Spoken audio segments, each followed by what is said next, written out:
بسم اللہ الرحمن الرحیم۔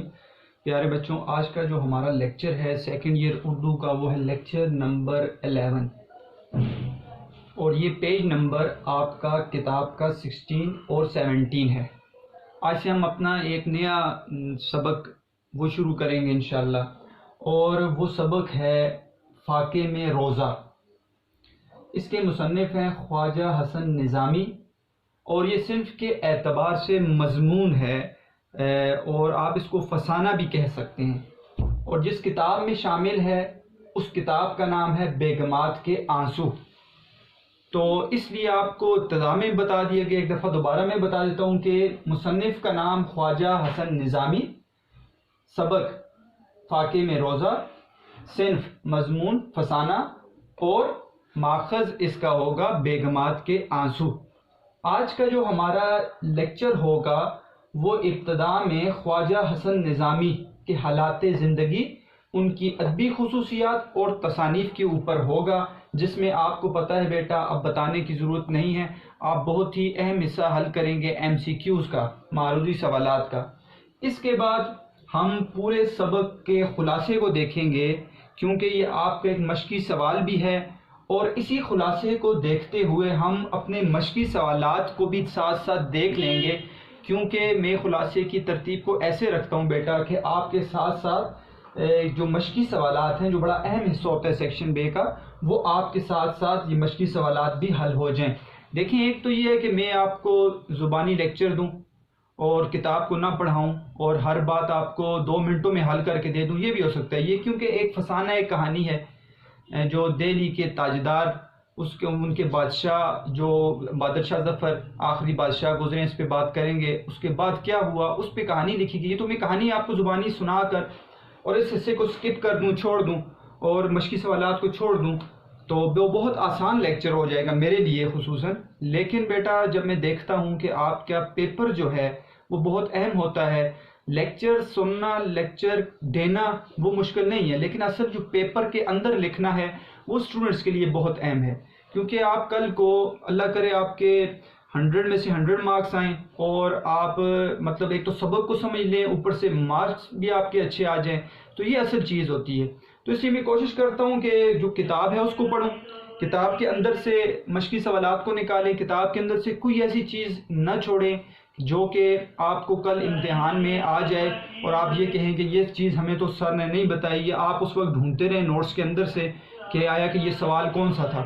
تو میری ہمیشہ سے یہ کوشش رہی ہے کہ میں بچوں کے پیپر کے اوپر، پیٹرن کے اوپر ان کو پڑھاؤں، اور اسی ترتیب سے میں نے یہ سیکنڈ ایئر کی یا فرسٹ ایئر کی بک ہے، 9 10 کی بک ہے، ان کو بہت غور سے پڑھا، اور یقین کریں بڑی محنت کی ان کے اوپر، اور ہر سبق کو ان کے نوٹس کے حوالے سے، اپنی ہیڈنگز کے حوالے سے دیکھا، پھر اس کے بعد جا کر یہ اتنی محنت کے بعد یہ چیز تیار ہوئی ہے۔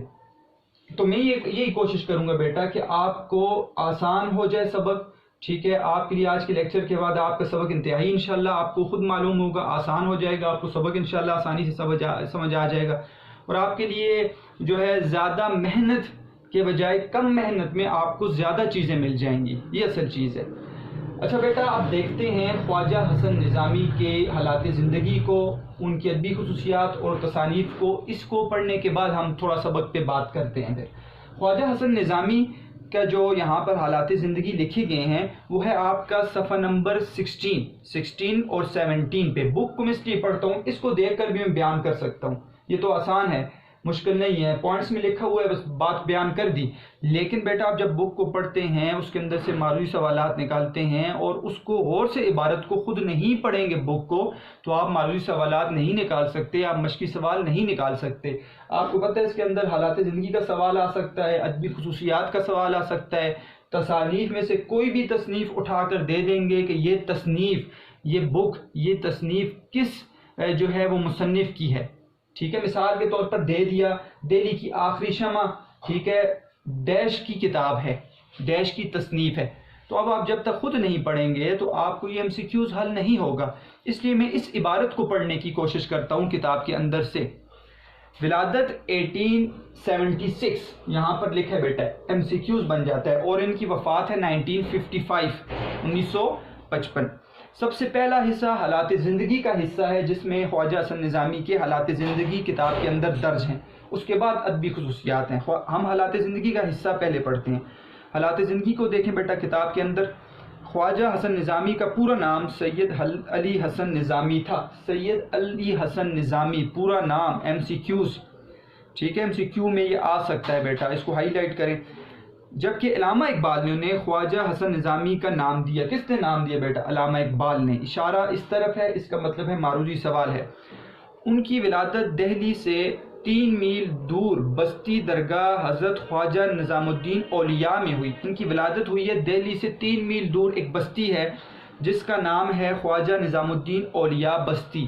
خواجہ نظام الدین اولیاء بہت بڑے ولی گزرے ہیں بچہ جو ہندوستان کے اندر، اور ان کا ایک نام خواجہ فرید ان کو بھی کہا جاتا ہے، بہت بڑے ایک ولی گزرے ہیں، ان کے نام پر یہ بستی ہے، اور اسی بستی کے اندر ان کی جو ہے وہ ولادت ہوئی ہے۔ اس کا مطلب ہے ان کا تعلق ان سے قدرتی طور پر بن گیا کہ ایسے ولی شخص کے اگر وہ اس گاؤں میں پیدا ہوئے ہیں تو ان کا اثر ان کی ذات کے اوپر بھی آپ کو پتہ چلے گا کہ آیا ہے۔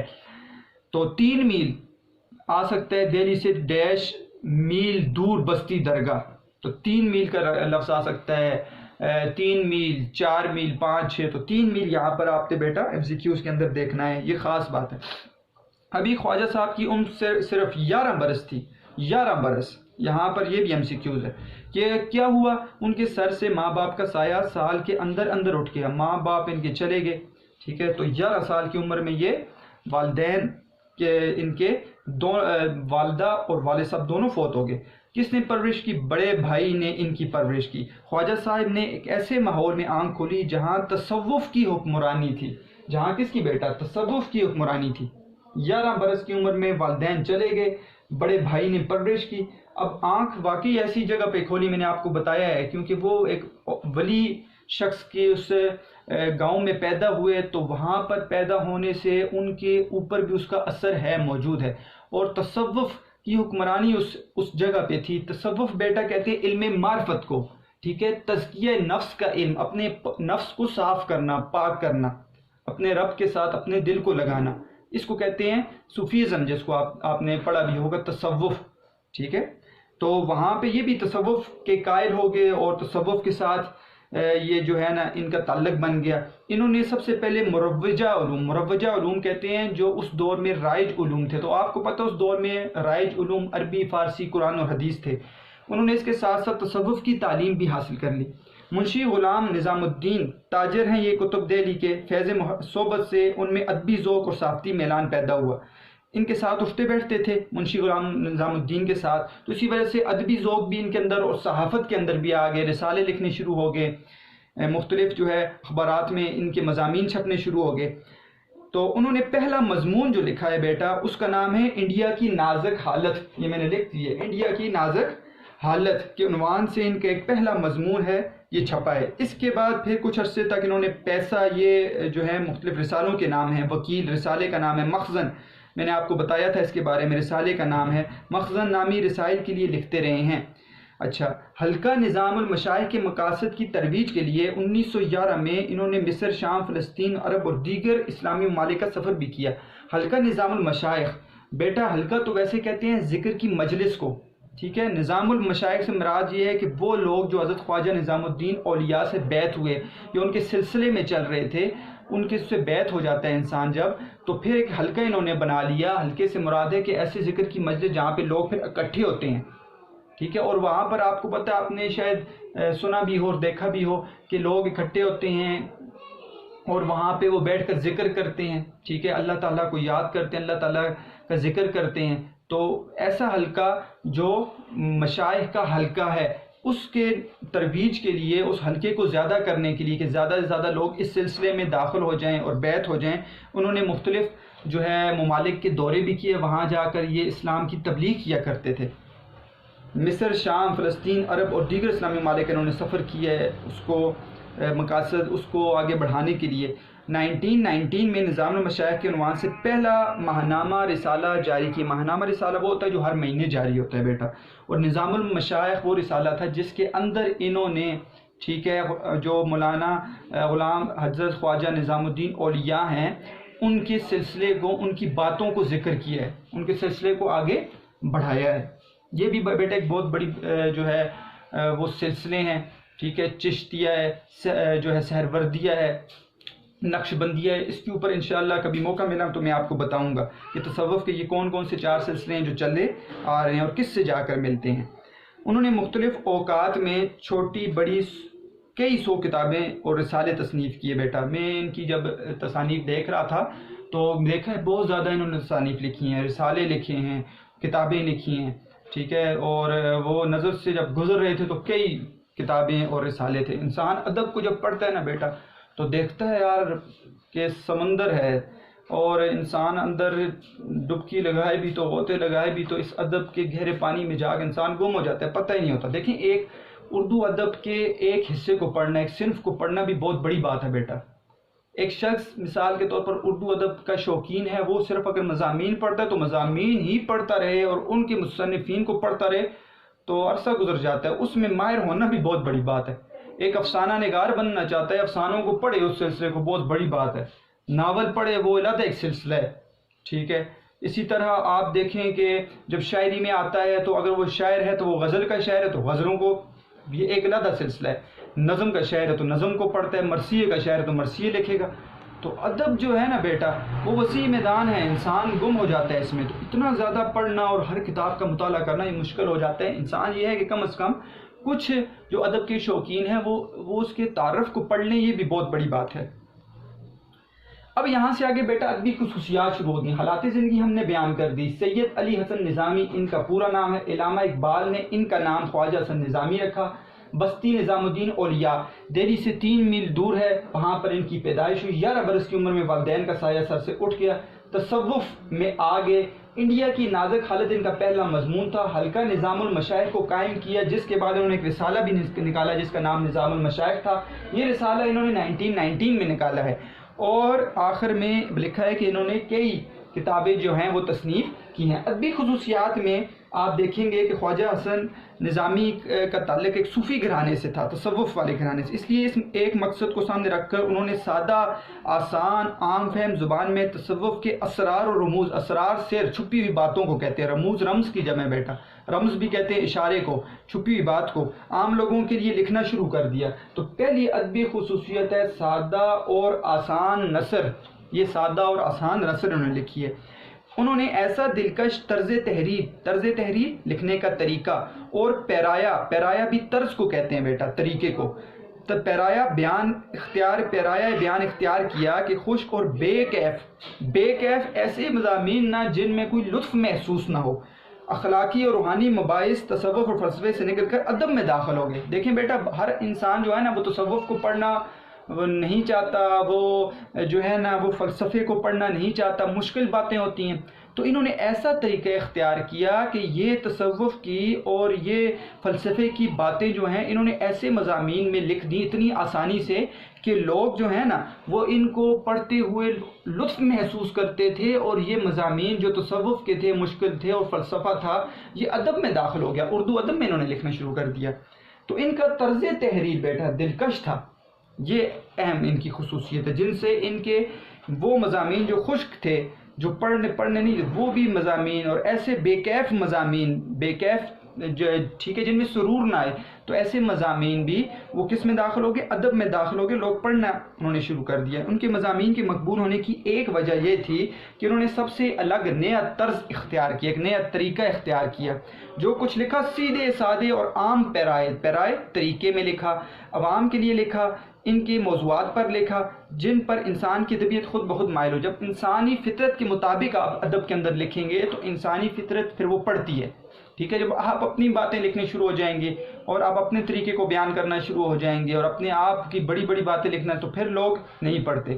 تو جب انسان کے اوپر آپ نظر دوڑائیں، اس کی کیفیت کو جانیں اور اس کے اوپر لکھنا شروع کر دیں، تو پھر لوگ جو ہیں وہ ادب کی طرف مائل ہو جاتے ہیں۔ تو انہوں نے ایسا طرز تحریر اپنایا کہ جن سے جو ہے وہ موضوعات ایسے لکھے کہ انسان کی فطرت خود بخود مائل ہو جاتی ہے۔ انشاء پردازی، مضمون نگاری کے معاملے میں انہوں نے کسی کی تقلید نہیں کی۔ تقلید کہتے ہیں بیٹا پیروی کو، تو انہوں نے تقلید نہیں کی ہے، یہاں پر میں نے لکھا ہے کسی کی تقلید نہیں کی، کسی کے راستے پر نہیں چلے، مثال کے طور پر کسی کو کاپی نہیں کیا، یہ نہیں ہے کہ کسی کو دیکھ کر اس کی طرز پر لکھنا شروع کر دیا، اپنا ایک علیحدہ طریقہ نکالا، اسے کہتے ہیں تقلید نہ کرنا۔ انشاء پردازی میں عربی اور سنسکرت دونوں زبانیں ہیں کہ ثقیل جو ہے نا بھاری الفاظ، جو مشکل الفاظ ہوتے ہیں، استعمال کرنے کے خلاف تھے۔ اس سے پتہ چل رہا ہے ثقیل الفاظ کے خلاف تھے۔ کیوں؟ اس لیے کہ پڑھنے والا بچے اصل چیز یہ ہے کہ اس کو سمجھ آ جائے۔ جب آپ مشکل الفاظ لکھیں گے، مشکل الفاظ کو بیان وہاں پہ لکھیں گے تصنیف میں، پہلے تو اس کا پھر وہ لغت میں ترجمہ ڈھونڈتا رہے گا، اس کے معنی ڈھونڈتا رہے گا، پھر وہ اس کو سمجھ کہاں پہ آئے گی؟ تو ادب لوگوں کو پہنچانے کا ذریعہ ہے، اپنی آپ لوگوں تک باتوں کو پہنچائیں، تو اس کے اندر ایسے آسان الفاظ سے لکھنا چاہیے کہ لوگوں کو سمجھ آ جائے۔ تو اس چیز کے خلاف تھے کہ آپ عربی اور سنسکرت کے بھاری لفظ جو ہیں نا، جو اردو میں نہیں استعمال ہوتے اور لوگوں کی عام فہم جو ہے زندگی میں عام استعمال نہیں ہوتے، تو پھر اس کو آپ نہ لکھیں۔ اس لیے انہوں نے ایسے الفاظ نہیں لکھے، اپنی بات جو ہے سادہ، آسان اور عام فہم انداز میں کہتے تھے۔ انہوں نے اپنے گرد و نواح میں جو کچھ دیکھا من و عن بیان کیا، یعنی اپنے ارد گرد، اپنے ماحول میں جو کچھ بھی دیکھا اس کو من و عن کہتے ہیں، بالکل ویسے ہی بیان کیے جیسا دیکھا، من و عن۔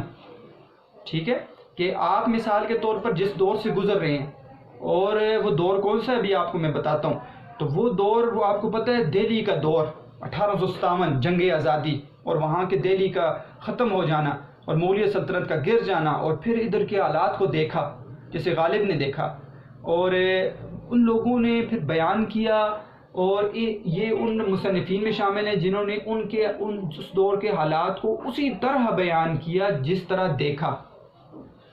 ان کے ہاں کہیں بھی تصنع اور بناوٹ، تصنع بھی بیٹے دکھلاوے کو کہتے ہیں، بناوٹ کو کہتے ہیں تصنع، ٹھیک ہے، بناوٹ نہیں ہے۔ یہ نہیں ہے کہ اپنے مضمون کو اعلیٰ سطح پر لے کے جانے کے لیے اور اپنے فسانے کہانیوں کے اندر انہوں نے بڑے بڑے الفاظوں کو داخل کر دیے، ایسے الفاظ جو حقیقت میں نہیں تھے۔ حقیقت کے خلاف جو چیز ہوتی ہے وہ تصنع ہوتی ہے، تو بناوٹ نہیں ہے نظر آتی کہیں بھی، بالکل سادہ انداز میں لکھا ہے، اور ایسا لکھا ہے جو حقیقت پر مبنی تھا، بنا کر نہیں لکھا۔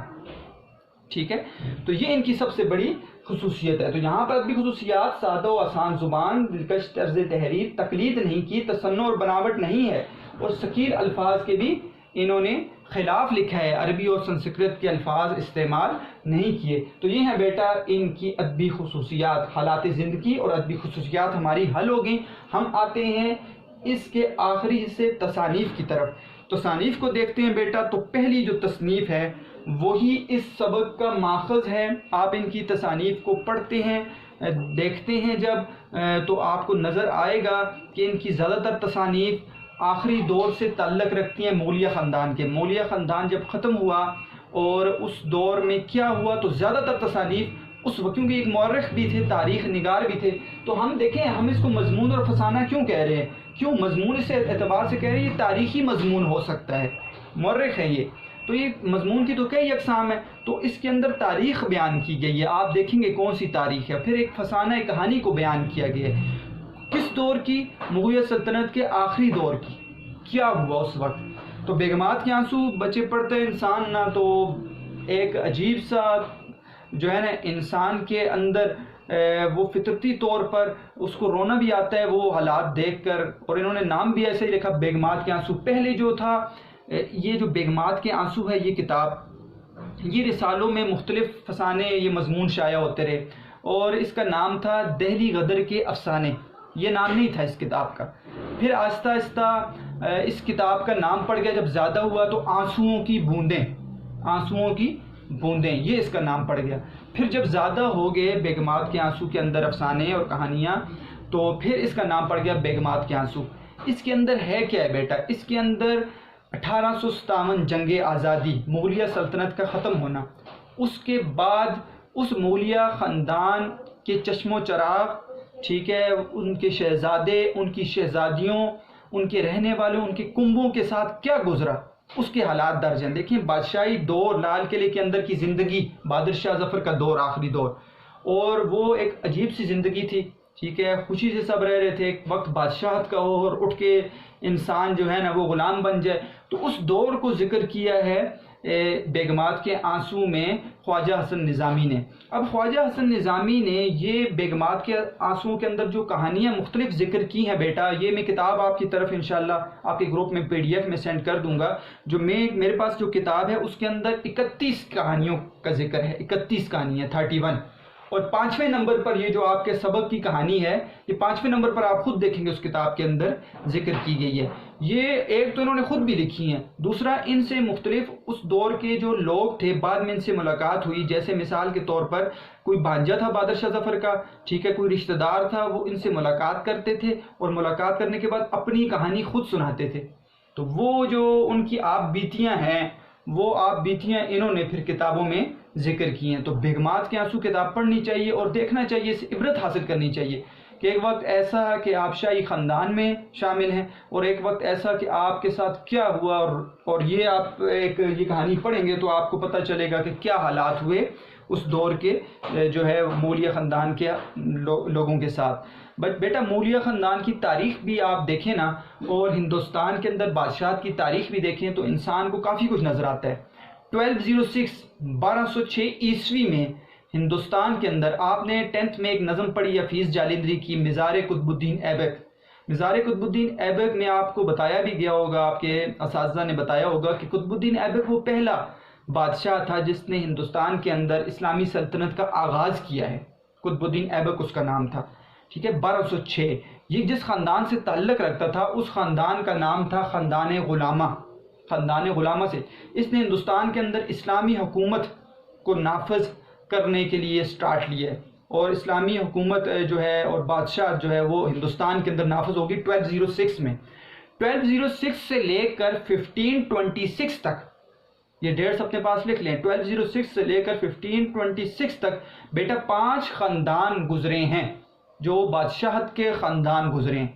اور یہ وہ خاندان ہیں جو مولیہ خاندان سے پہلے کے ہیں.